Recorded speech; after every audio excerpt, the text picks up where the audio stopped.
Come here. Welcome to the Famous Foxes Aftermath Show, live every Sunday on Leicester Fan TV. Come on, you Foxes.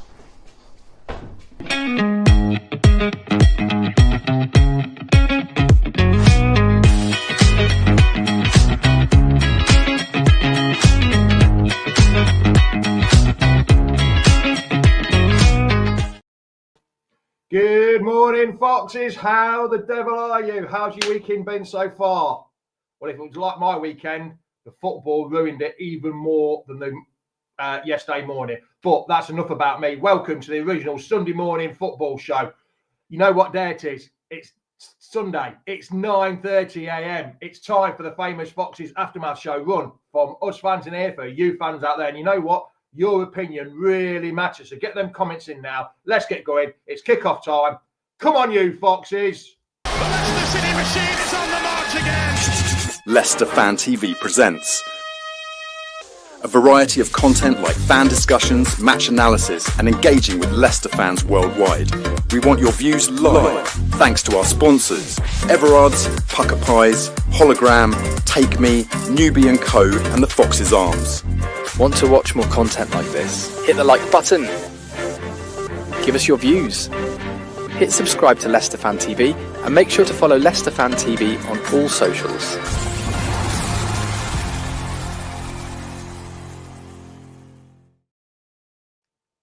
Morning, everyone. I hope you're well. I hope you're good.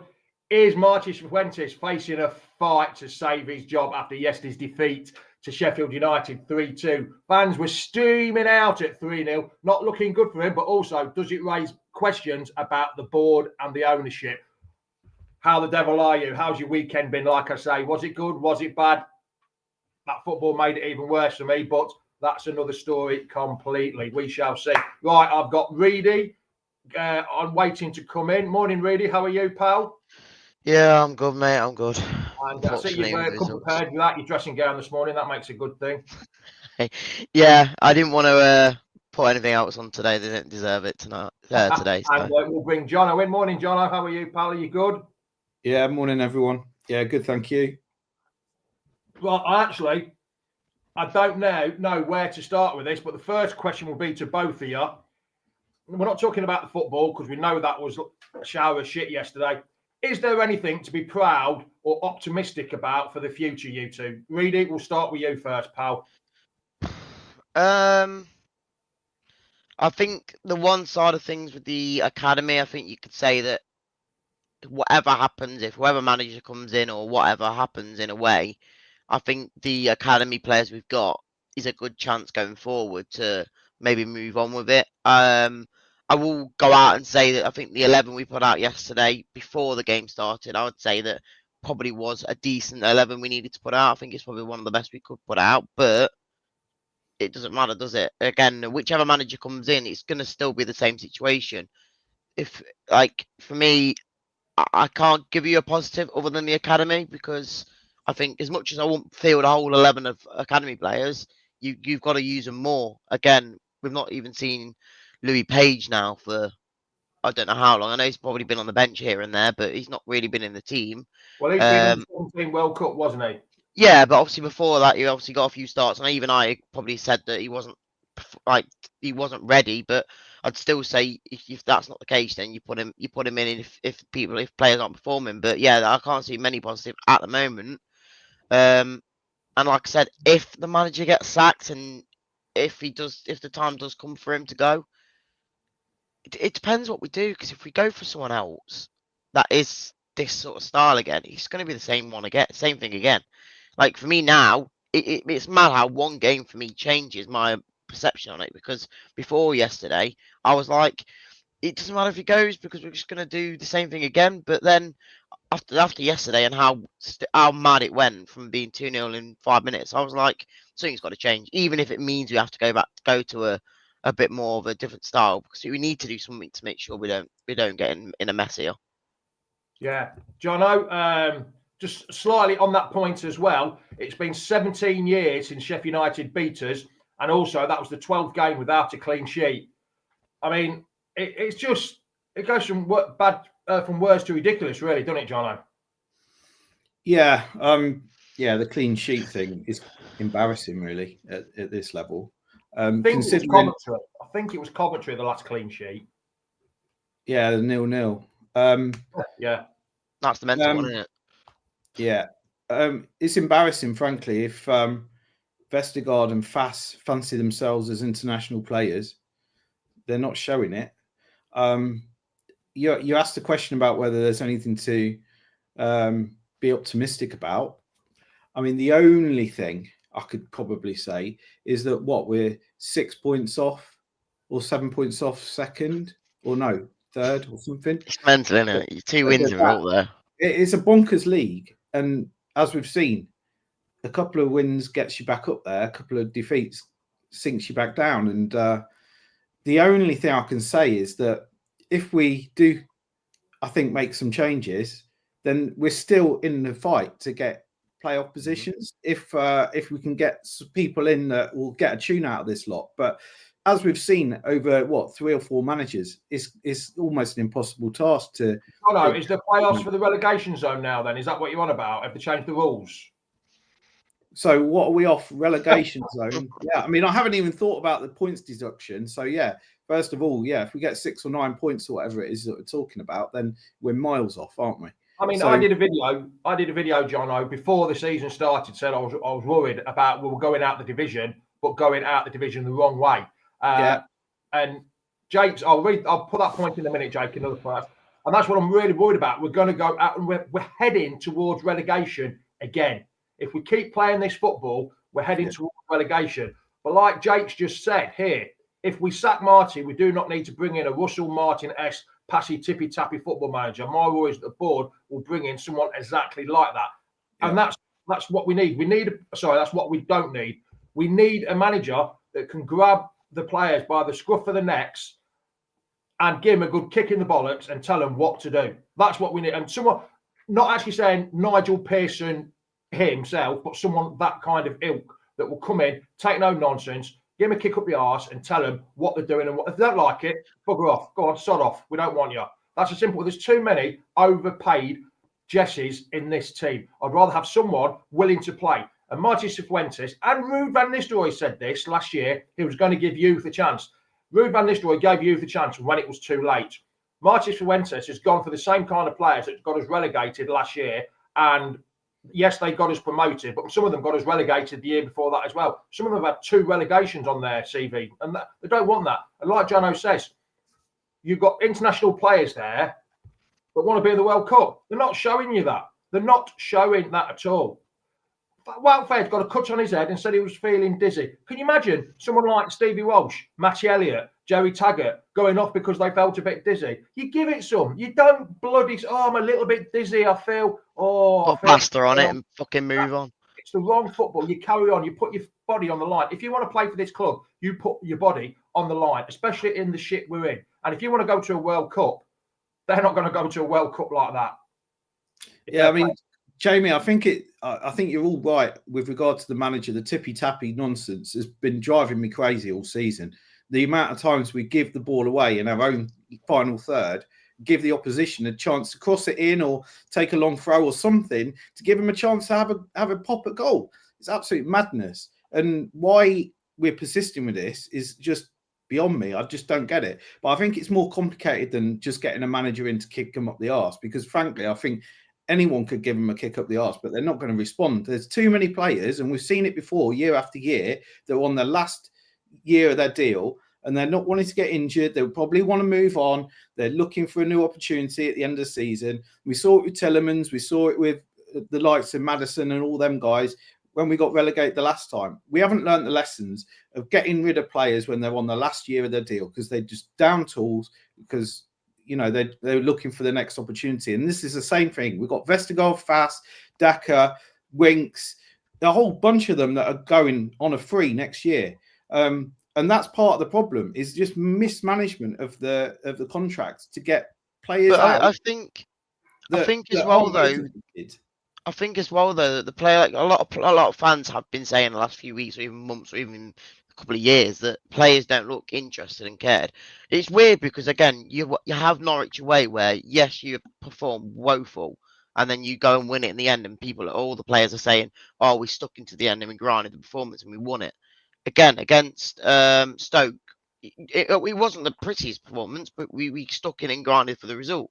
But then you go and see the result like yesterday in Southampton, you think, like, you do see some fight there, and then other times you just see like they don't give a shit. So I just don't get I don't get how. Prime example. Chris Wilder said in Steve. Did you see this interview with Chris Wilder before the game that he got interviewed for the Leicester job, but he was told no, we don't want you because of the style of football they're looking to play. Pep, Klopp, whatever you want to, Arne Slot style football, tippy tappy around the back for 25 minutes before you even get a forward pass. Someone like that, or even Sean Dyche, it would have been fantastic. We don't need. Why do we need to play this modern style football, John? Or why are we? After that first 4 minutes, it showed. Sheffield United never touched the ball. They only touched the ball about 4 times, and they scored 2 goals with it, roughly. Maybe a few more touches, but it just showed that first goal. Vestergaard and Begovic messed it up. Vestergaard had to put a hospital ball to Luke Thomas. Yeah. Luke Thomas couldn't clear it up the line, so we played it back to Mabadivi to try and clear it up the line. But no, Mabadivi tried to play a 2-foot pass to, I think, Ricky P, and played it in the total wrong position, and it went straight to their player. And then Sod's Law, like we know, Tom Cannon wasn't good enough for us, scored a goal, and it's 2-2 for him. Yeah. It just shows this style of football. And everyone keeps saying, oh, it's not the managers, it's the players. I keep saying, we have the players. Yes, we have the players. But according to some people, we've got the best squad on paper. Unless you can get a manager to get them to perform, that's the manager. And I don't think on paper, like you keep saying, read it. Percentage-wise, I don't think the majority blame goes to the manager. If I'm totally honest, I think 40% goes to players, not really just getting stuck in.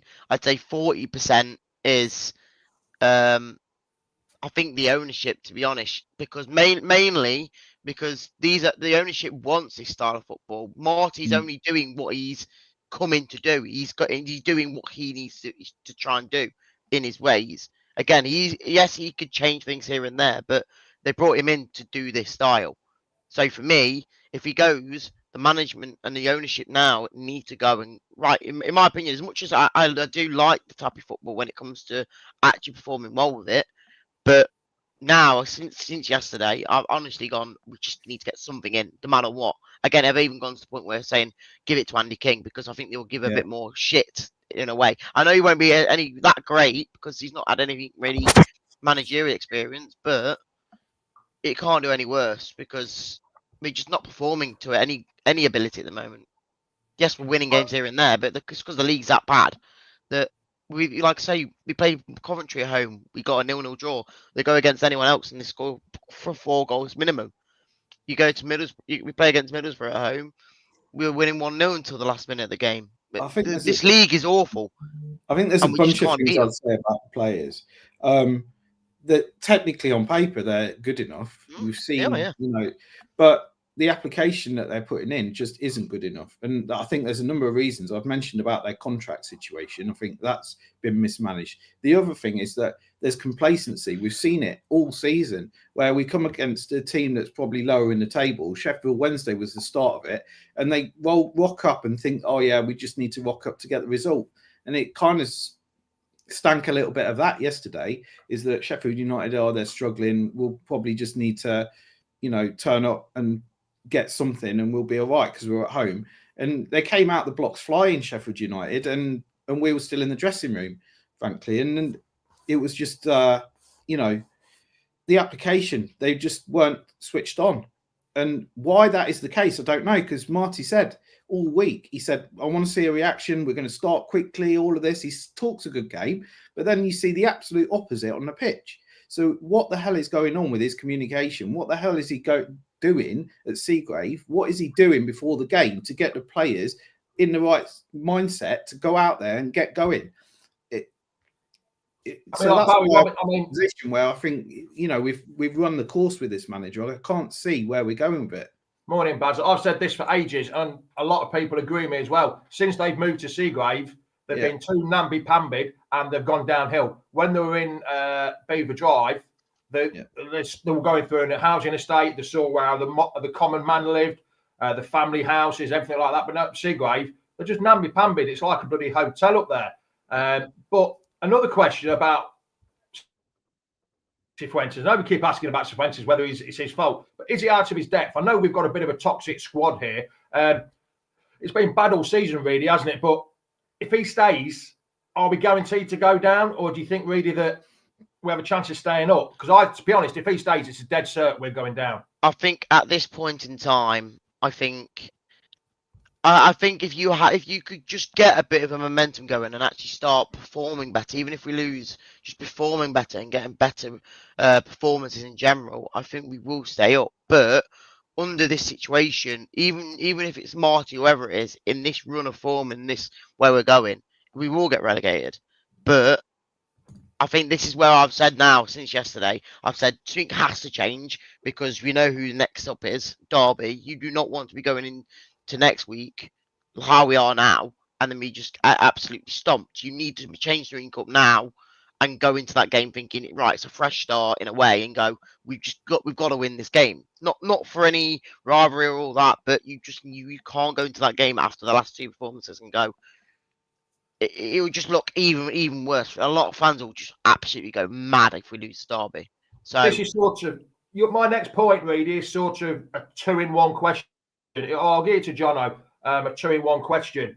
2 games on the trot, we've been 3-0 down at half time, and there was a lot of fans walking out at half time or just after the third goal. But I just don't know what to do. I mean, if we're 3-0 down against Derby at half time, I just don't know what's going on, Jono, and what the fans are feeling. I mean, you said you went at half time, really went after the third goal, and a lot of other fans went as well, but they're getting stick for going, saying you should stay and support the team. But when you've been 2-0, 3-0 down, 2 games on the trot, though, Jono, you're entitled to do what you want. You pay your money, aren't you?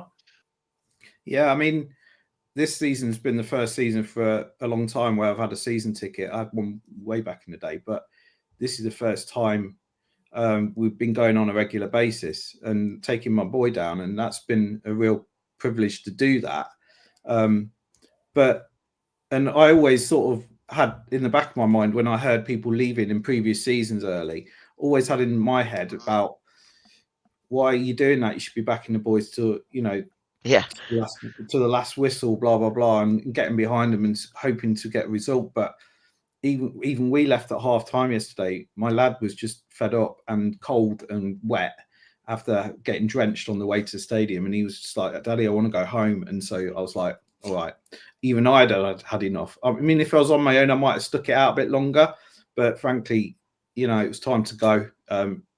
And so I've turned my mindset around. I didn't see anything in that first half that justified me standing there trying to cheer them on. It needs to come from the players. It's funny to say as well. It needs to come from the players first of all. When they come out and don't do anything for the first 4 minutes and concede 2 goals, that is shocking. That is a horror show. That doesn't deserve any support because, frankly, they haven't turned up. No, that's true as well. That's that comment. As much as we need to back the fans, back the players aren't backing us to give us what we paid for. Well, when I left the ground at the 35th minute, obviously obviously loads of people walking around you kind of not earwig, but you hear what people are saying. And the first comment I heard, and I even said to Phil, I went, do you know what? That is spot on. And he said, when you've got a season ticket and you paid your money, it feels like you have to come. As in, like, as much as you might not want to, you feel like it's a right to go, right, I've paid my money, I'm going to go. But it's not the case because, like I say, all 3 of Phil, Jake and Sam even said to me, I don't want to go today. If we go 2-0 down, I'm leaving. Because it's got to the point now for them where, as much as I was kind of giving them stick for saying, oh, you never leave and whatnot, I got to the point where I was like, you're not going to come back from 3-0. It's pointless. And I felt optimistic before the whistle blew for the kickoff. But 4 minutes in, you're like, okay, it's same crap again. So I don't know. I mean, Jono, There's a comment there from Gray. Not fit to wear the shirt. Song being sang early in the game on TV. Yeah. Who is fit? Which players want to wear that shirt? I mean, just because we scored twice in the second half, sort of glossed over it a little bit because Southampton, you could say it's Southampton or Sheffield United. Sheffield United sort of took the foot off the gas, really, didn't they? And allowed us to play a bit more football. And it was game over after 5 minutes. But who do you think is fit to wear that shirt? Because at the minute, apart from maybe JJ, who's putting the effort in, but I've always said the loan players are looking for a job. So they're putting maximum effort in case they don't get a job from their present employers. Somebody else is looking at him and say, oh, he's a good player. He's the only one that I think deserves to wear the shirt, but he's not one of our players. He's looking for a job. And I said this before about Yuri Tillemans when he first came. Yeah. He was a star man at first 6 months or so. And but yeah, it's a damning indictment of the squad that a loan player coming in is our best performer this season. JJ has been probably our best performer, I would say. It stinks of, a rotting dressing room. We wanted to clear out. We got some of the clear out, but we cleared out the wrong lot, in my view. We got rid of quite a few players over the summer, but the ones that really needed to go are still there. January's around the corner. I'm hoping that a few more go, to be honest, because, there's, like I said, a bunch of them that are on the last year of their deal, and it'd be good to at least get, a little bit of a fee for them. I'd happily see Vestergaard, Fass and Winks and Samare all do one in January. Yeah, but Jono, Samare is a bit of an enigma, really, because he comes on, he plays well, and then he doesn't play well for a couple of games, and then plays well again. And I just don't know how. I mean, because yesterday when he came in that second half, he played well. But then again, Sheffield United took the foot off the gas. Yeah. And he made some barnstorming runs and he beat defenders and beat midfielders and broke the lines. But was that because Sheffield United weren't really and didn't want to get in any trouble or injuries or anything like that? I don't know. But Samaris, but I understand where you're coming from. A bit like Andy May said here, it looks like big personalities like Winks and Faze might be the problem. They should set the tone, but their clear lack of effort runs off onto the team. Looks what happened when they came off at half time. Yeah, but I think there's like two sides to that story about when they're coming off and how Sheffield United played as well. There's too many of them. I think Samare, you're not going to, convince me anyway. What you can talk to me about Samare all day, and I'm not going to change my mind. He's the one that he needs to go. He hasn't shown it at all since we've been here, apart from the odd flash here and there, and that isn't good enough. We just need another clear out, and it should have happened years ago, and it hasn't. And we sat on our hands, and even to the point now where we're talking about Top coming out and talking about a refresh in the board, blah blah blah. Is that a little bit too little, too late? My feeling is that it is he's come out having seen the crisis that we're in and tried to, make a statement about making a change in the board level. It's too little, too late. Should have happened 2-3 years ago. Yeah, that brings me nicely, talking about board level there, that brings me nicely to, did you see the Henry Winter tweet he did yesterday? Either of you? I didn't. Right, I've got it here. It's a bit long. I'll ring it for you. This is Henry Winter on Twitter. Shocking and sad to see so many empty seats in the home sections of the King Power. Shows level of frustration and anger will mess Leicester are in on and off the pitch. If Wences will get grief and possibly the sack for another loss and problems run deeper. And then it goes on here a bit further down. Recruitment is a huge issue. Lost leaders, didn't replace them with strong characters. Fighters needed in times. Why did they start playing when only 3-0 down? If you want to see the whole tweet, go on to Twitter and have a look. But he's hit the nail on the head.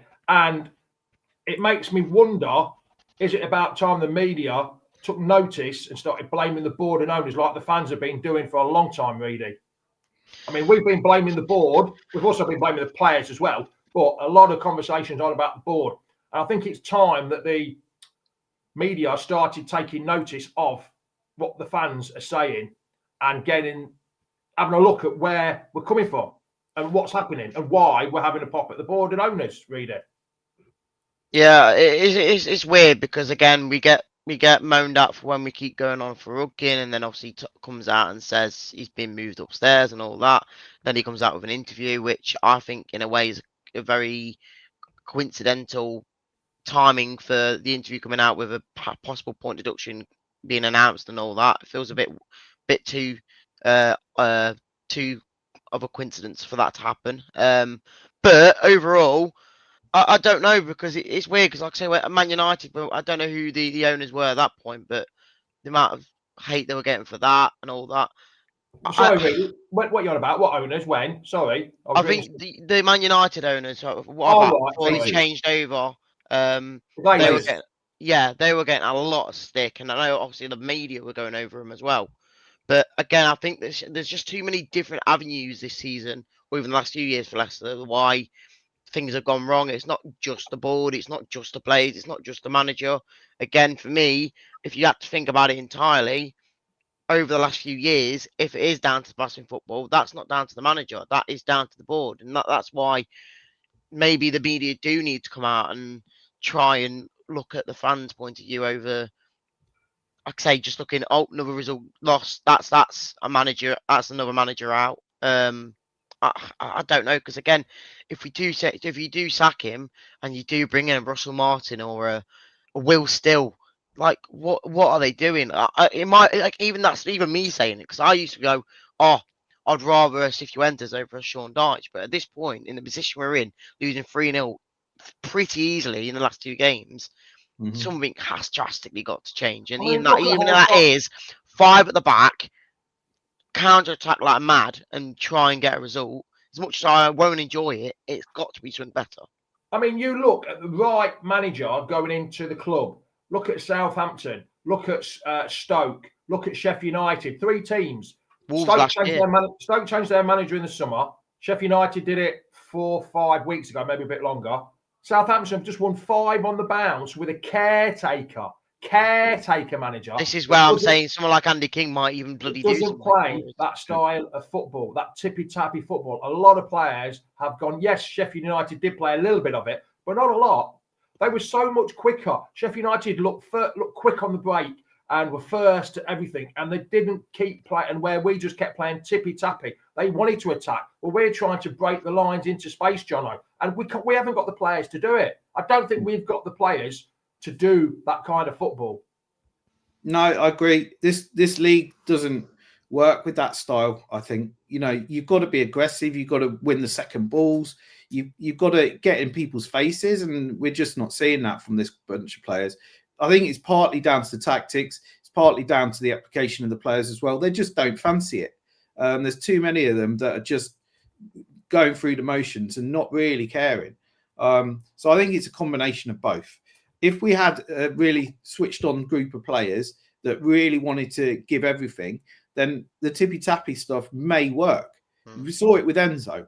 Yeah, I was going to mention that. I was going to say that, like, as much as I don't want to be the love child of Enzo, him now and where he's got to now, in the fact, I know people will say Chelsea's got £1 billion squad and all that, but a lot of managers before him couldn't get a tune out of that £1 billion squad. He's now gone and just beaten Barcelona 3-0. Like saying all that though, you need to be adaptable. We even saw Enzo run out of gas halfway through the season because other teams started to work out how to play against you. So part of management is to try and identify when it is the right time to play that and the right time to play a different system. And you look at Enzo now, he's not playing that system all the time. You look at the way that Guardiola plays. He plays to the strengths of their players. He's got a philosophy, but he says you got to muck in and get the dirty work done as well. And that's what we're missing. Is enough players and characters to get out there and do the dirty stuff. You see so many times that they miss in the second tackle, the second ball, getting in their faces and trying to win the ball back. It's just too easy to play against us. And that's one of the biggest problems and why we're not getting clean sheets. Somehow, Richard, I'd love this. Martin O'Neill and Roy Keane. Yeah, I can't quite see that happening, but that would be absolutely fantastic. That'd be the kick in the arse we need. But like you're saying, Jono, we haven't actually got anybody. We haven't got a team of doing and you cut the dark arts kind of things, putting the foot in where it hurts, going back and just niggling one of the players just to upset the players and just to get the players going. We haven't got anybody, a leader. We haven't got a leader. We haven't had leaders since Wade Morgan and Robert Huth left.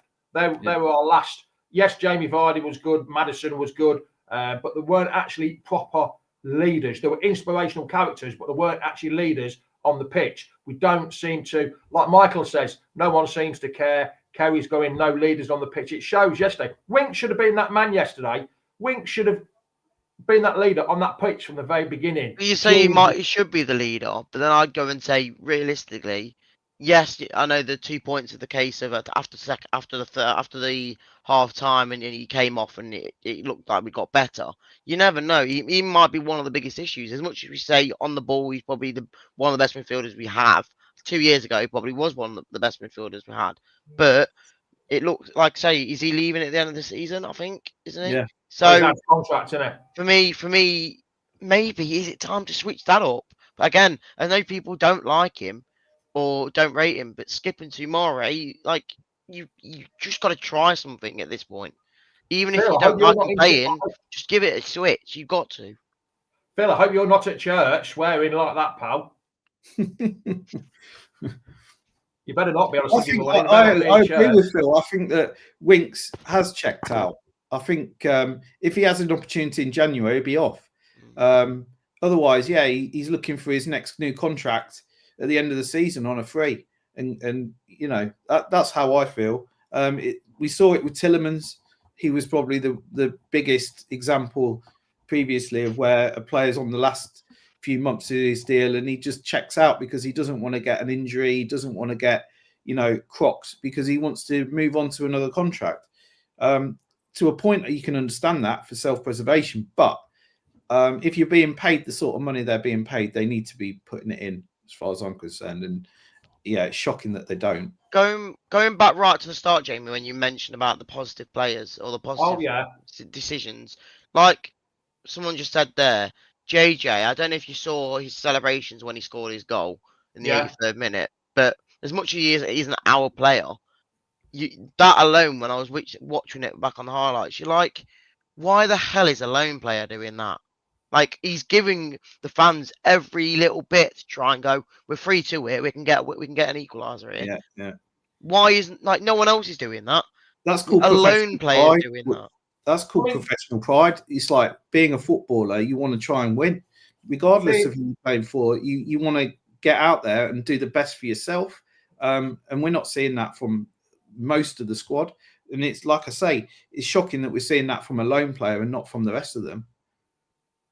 Shocking, really. I was going to ask a question then, really, but it's gone now. I can't remember what I was going to say now. Well, Jamie, that's old age, isn't it? That's when you retire. It's old age, isn't it?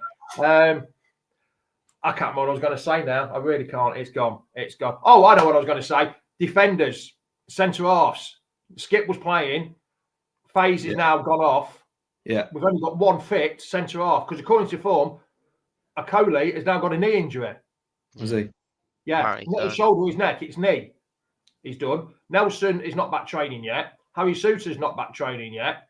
Well, he is training. Yeah, but I think FaZe will be fine for next week. FaZe, I don't know. He's got to. It's well. If he's got a cut on his face. What's he gonna do? Not put plaster on it. If you don't want to play, you'll make it last longer. Simple as.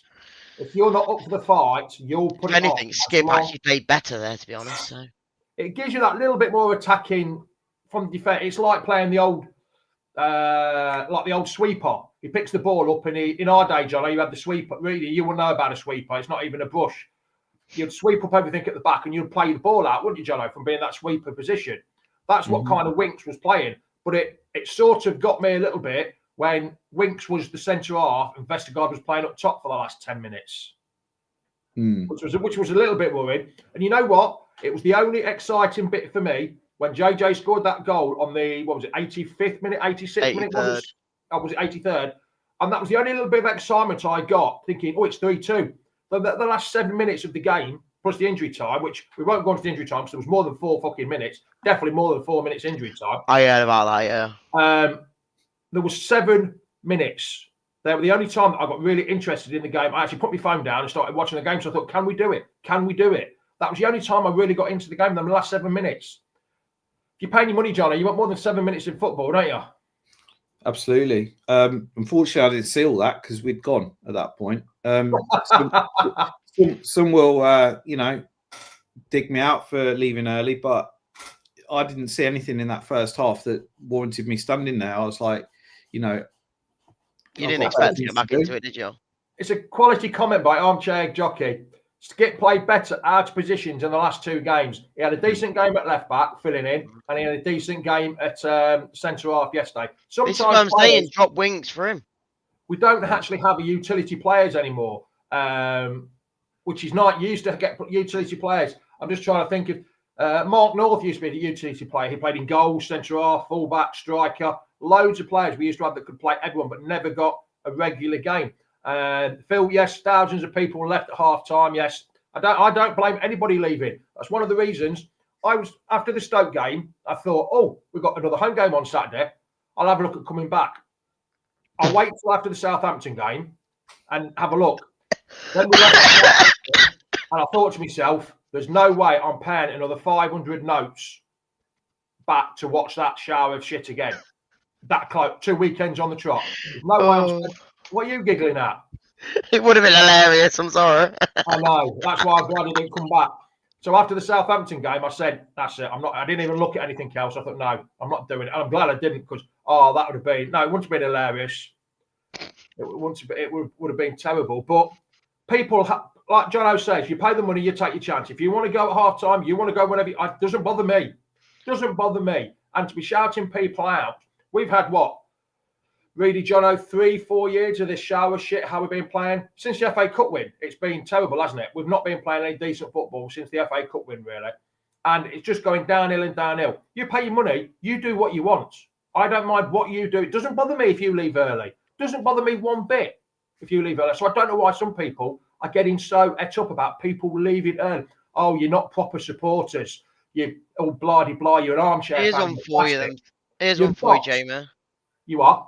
Here's one for you. I was there at Southampton on Tuesday night, 3-0 down at half time. Yeah.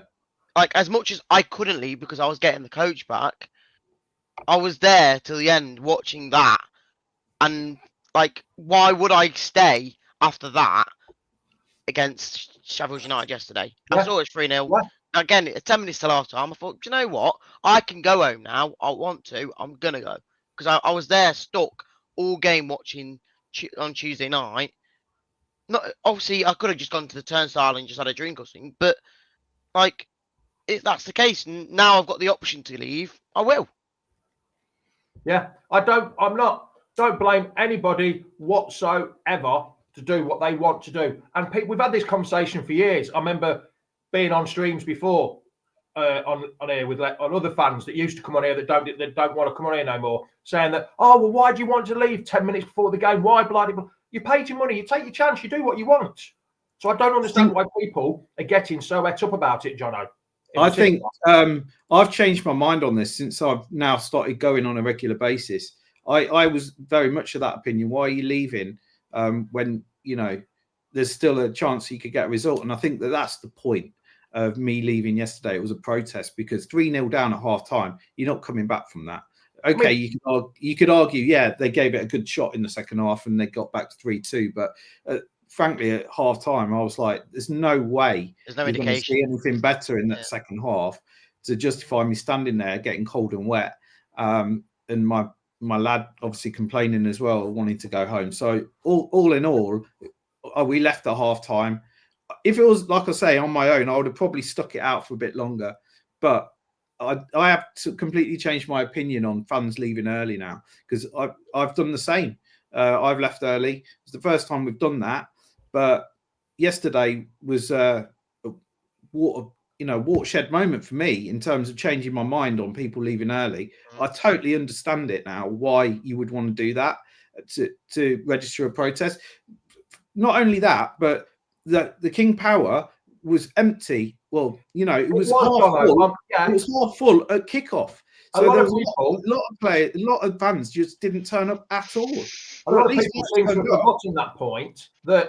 at kickoff, well, say 10 minutes into the game, well, not even that, because yesterday, take the Stoke game, sorry, that was more of a better one to choose. The Stoke game, there was thousands of empty seats 10 minutes into the game. That wasn't people being late. There was thousands, and they said the crowd was nearly 31,000. Was it? Fuck it. Nowhere near 31. Yesterday, I would say that crowd was 27. The exact amount was 28,800. Yesterday, I don't believe that either. There was a Is lot. That was there was a lot of empty seats. If I can show you it, there was more. There you go. I can't see it. What does he say? 28,834. I would say there was 23, 24 whether they count all the season ticket holders that they've already purchased their seat and didn't turn up. Because around me, there were loads of empty seats where, in previous games, there were, it's pretty packed around. I'm near SK1, just to the right of SK1. And there were loads of empty seats. And you looking around the ground, it was definitely maybe 3/4 full, I would say, at kickoff. So there's loads of people hadn't turned up. Even not just that though, it probably takes you longer to get to the ground and get in the ground than it does than we did to be in there yesterday. Yeah, it takes me nearly a day to get to the ground.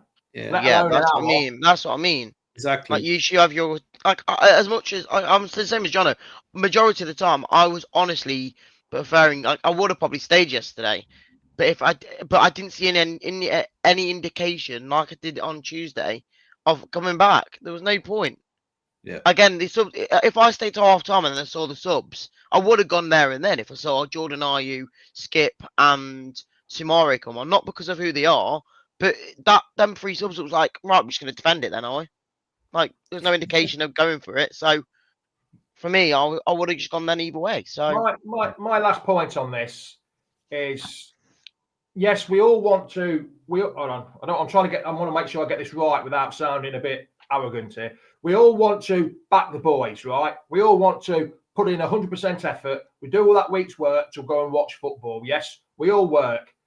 Well, some of us don't anymore, but we all work and we all put an effort in to go and watch the football. Hopefully, you get something back from that, from the players. If the players don't give you anything, you're feeling let down. You haven't got your money's worth from your season ticket, your coffee, your beer, your chocolate, your crisps, your burgers that you've put into that club. And yesterday, all them people leaving that concourse, I had messages of people saying, "Oh, the concourse is empty. It took us 2 minutes to get a drink instead of 22 minutes." Yeah. They've lost no end of money. The amount of people leaving, the amount of money they have lost because of fans leaving, that is down to the way the players played. You have to have something back from the players, not us giving it to the players in a good way, not a bad way. And it makes it more toxic by the fans having a pop at other fans leaving.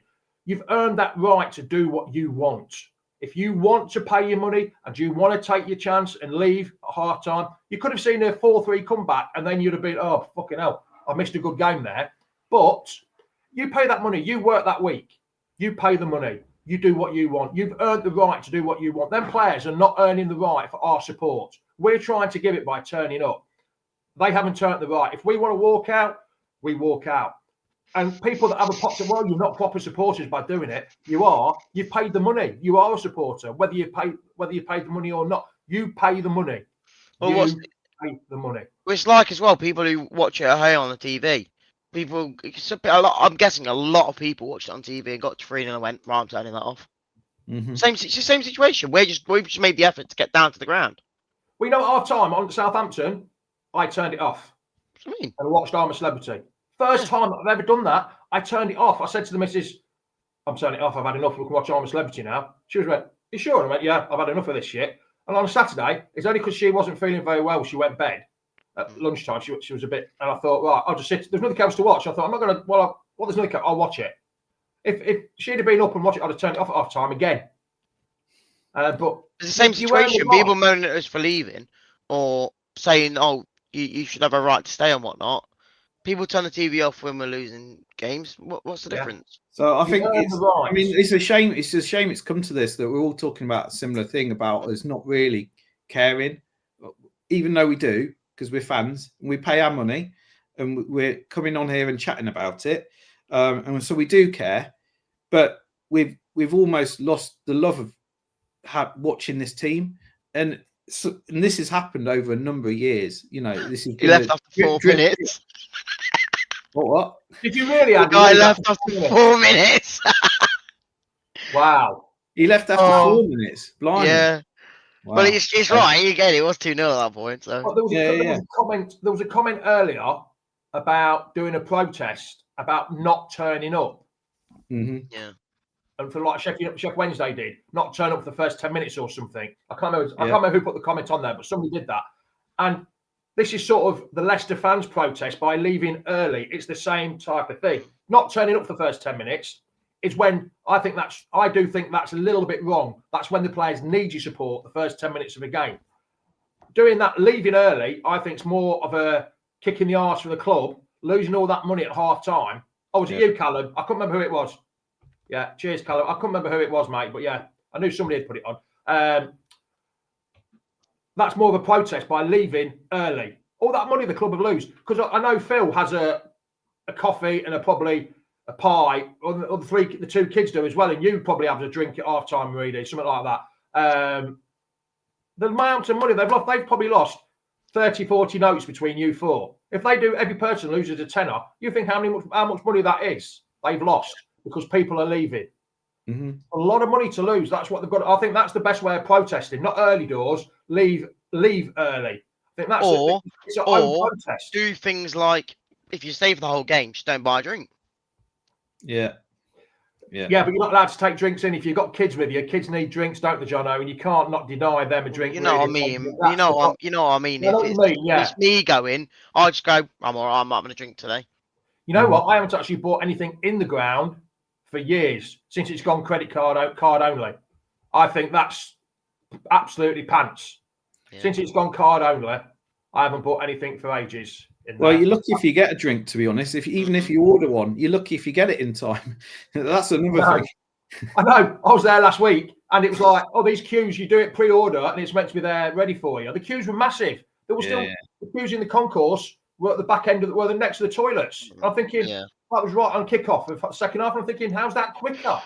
But anyway, Jono, we're going to call it quits now. I think we haven't really talked anything about the game. We've talked all about problems, which is what we're here to talk about. We don't need to talk about the game because it was shit, lads, wasn't it, really? Apart from 20 minutes in the second half that neither of you two saw. Well, how long has he got? I mean, I've seen bits and bobs online about him being under pressure and potentially him even going already. I don't know if I saw a room apparently Solskjaer's coming in. Oh, behave. That's what I've seen. No, I'd give it to Andy King. I think it's one of those seasons where we're in a transition state. I think the other thing about a protest, right? What are we protesting against? We've already heard Top saying there's going to be movement in the board level, so that's kind of what we've been protesting against. Getting Rudkin out. Okay, he's not going, but he's being moved aside. So what is it that we need to protest now? Because hopefully that movement will happen sooner rather than later. Is it a case that now we're asking for Top to sell up? Is that what we're going to protest against? I don't. So the protesting is a bit weird because Top's come out and made his statement and he sort of stopped all of that Rudkin out stuff because he's done what he's hopefully going to do what he said. But are we just protesting because we want change on the pitch? Yeah. I mean, that's going to take time. I don't know. So the protest thing is an interesting one.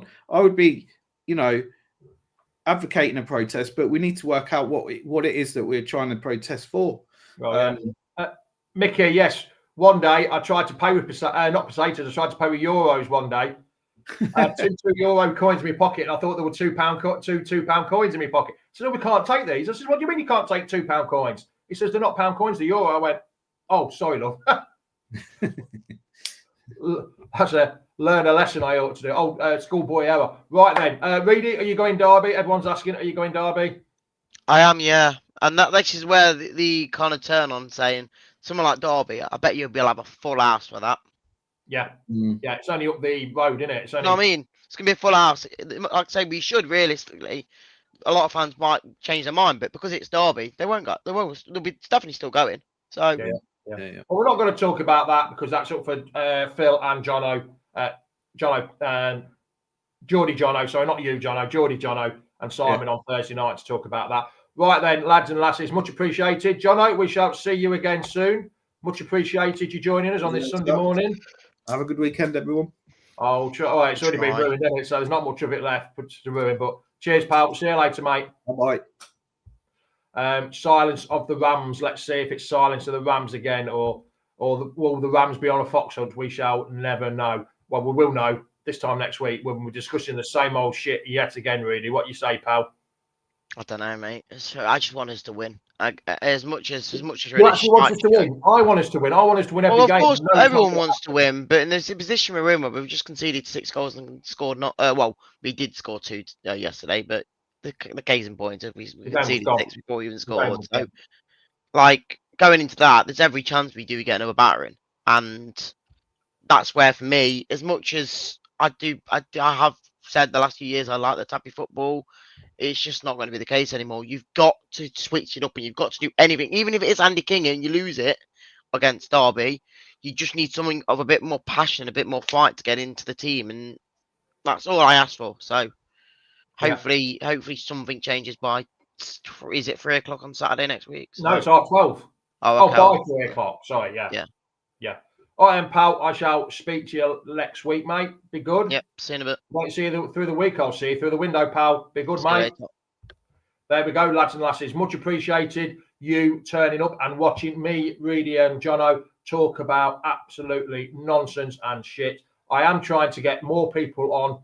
Let me know if you want to join us. If you don't want to hear me, Reedy, Jono, Nick, Geordie Jono, all waffling on about Leicester shit, drop me a line on Twitter or on my Facebook, whatever. I haven't got a lot to do now, so I'll be enjoying listening to your messages. If you want to come on, drop me a line. So let me know. There must be loads of you out there. There's nearly 230 people watching me this morning. 1 or 2 new fans must want to come on. Be appreciated if you can. We like seeing new fans on. Male, female, boys, girls, you name it, whatever you want, come and join us. It'd be much appreciated. On that note, some little homework for you. Please like and share whatever platform you're watching it on. Facebook, YouTube, Twitter. Just share, like, subscribe, follow, whatever you want to do. There goes the final whistle. Ciao, ciao, adios, goodbye, adieu. The Leicester City machine is on the march again. Leicester Fan TV presents a variety of content like fan discussions, match analysis, and engaging with Leicester fans worldwide. We want your views live, thanks to our sponsors, Everard's, Pucker Pies, Hologram, Take Me, Newbie & Co, and the Fox's Arms. Want to watch more content like this? Hit the like button. Give us your views. Hit subscribe to Leicester Fan TV and make sure to follow Leicester Fan TV on all socials.